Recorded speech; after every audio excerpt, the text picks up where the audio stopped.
What if I told you somebody you've played chess against was cheating and was never caught? You lost rating because of it, money because of it, your family, your coach, everybody kept telling you how badly you were playing, but in actuality, it was just unfair to you. This is exactly what happens to thousands of chess players who face these cheaters over the years, and in rare cases, they do get caught. But when they get caught, it is a spectacular event. So let's look at 5 of these cheaters who were caught red-handed in over-the-board chess tournaments one by one. Number 1, we have Igor Roses. Well, this is the famous guy who went from this to this. His title was revoked. He was a guy who was under suspicion for years. He had been gaining rating, suspiciously but constantly. He used to play those weaker tournaments where most of his opponents were like 400 points or lower.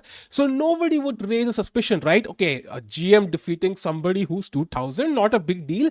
But then the graph slowly came to everybody's notice, and it was not a big surprise when his title was removed. And look at how he was caught. This must be embarrassing. Somebody catching you in the toilet, looking at your phone.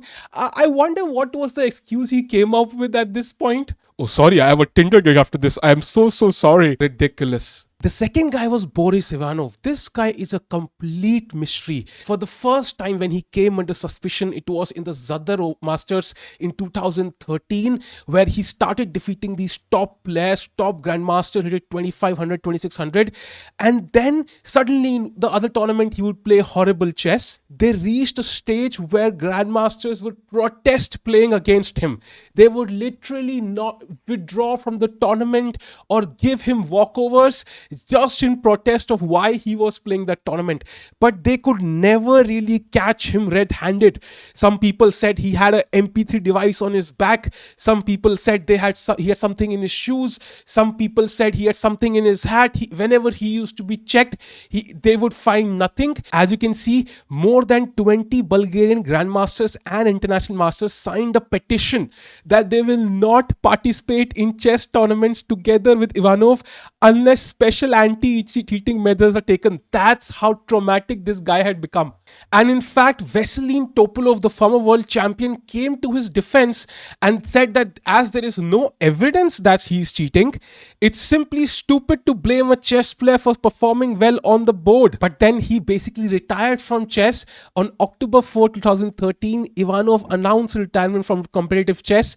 This came shortly after a controversial performance in some tournament where he voluntarily forfeited his games after refusing to be searched for suspected cheating devices. He was observed watching in gangsta fashion with a limp and referred to one of his opponents as a clown who was a grandmaster. Apparently, that GM also realized that he was cheating with a device in his shoe. And his friend working as a hacker within the defense ministry was helping with Morse code pulse device in his shoe. This is like next level shit. 2 months later, he again played a tournament. And then there were suspicions about an apparent bulge in his back. And again, Ivanov refused to be searched and left the tournament. And you might say, Kama was not served because he apparently was never caught red-handed.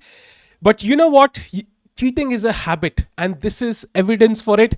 Later on, he was arrested in Bulgaria not for cheating at chess, but for basically forging official documents. He was apparently forging driver's licenses. The third GM who was caught did it in the old-fashioned way, keeping the phone in the toilet under some toilet paper and then briefly having a look at it, and he was caught. I mean, I'm sure the other cheaters are even embarrassed by this guy. Dude, I mean, do something creative at least. This guy was banned for 3 years, and he was a grandmaster. Now, the next one was a spectacular affair. As you can already see from the first picture, this guy was caught in its entirety. This was from a tournament played in New Delhi in 2015. This guy was rated around 1500, but he defeated a 1900, then a 2100, then a 2200, and then he was playing a GM. The GM offered him a draw, and he was like, no, buddy, no, I'm going to play. He's a 1500, by the way, 1000 rating difference. And look at the devices he had. He had 2 phones, one for sending the moves, one for receiving the moves. All these wires, this is like, I mean, look at this.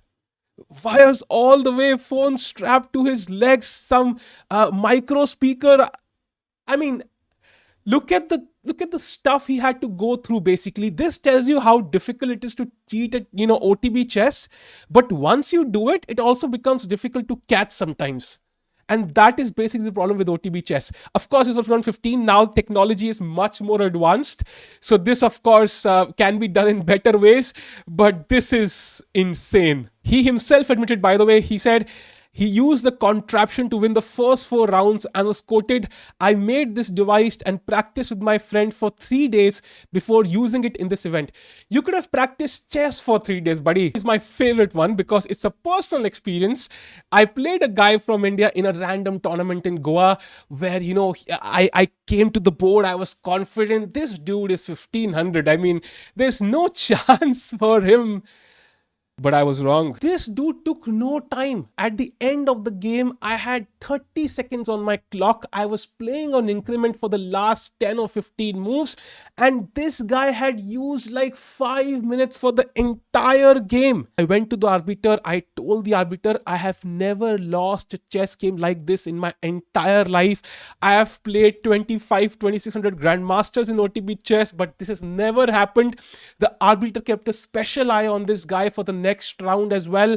And then once he realized people were onto him, he started losing horribly. His next to next game, he lost like a rook and an exchange in like 10 moves or so, which is hard to believe actually how badly he actually played. And then just a couple of tournaments later, look at his performance. He was destroying IMs literally. This guy was caught exactly 1 year later in Dubai again. So hats off to Dubai for catching all these cheaters, yeah.